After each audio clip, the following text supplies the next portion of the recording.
the new research. 3,000 nuts, and they remember 90% of them. Glad I'm not a grey squirrel, I wouldn't survive very long.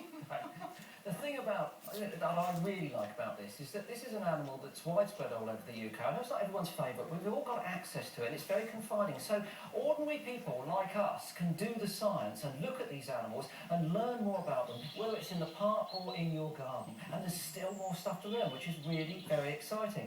And earlier this week, we spoke to our friends at the British Trust for Ornithology, and they said that there's been a third increase in squirrels moving into gardens at this time of year already. And we think this is because the acorn and the beech mast crop out in the countryside has failed. So the squirrels will be coming into your garden. If you're not up to looking at them to discover new science, protect your bird feeders, because they're going to be all over them.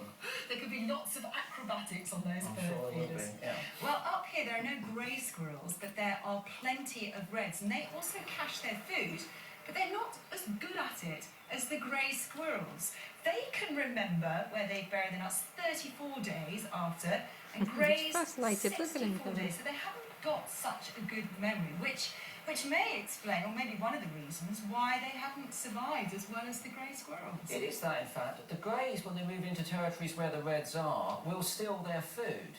And as a consequence of that, when the red squirrels, the females, are in breeding conditions early in the year, because they've had their food stolen by the greys, they're not as heavy and they can't produce as many young. So this is one of the ways that the greys indirectly affect the population of the reds, by nicking their food, because they've got better memory, sadly, than the reds. Well, up here they're eating these Scots pine cones, and they eat plenty of them. Studies have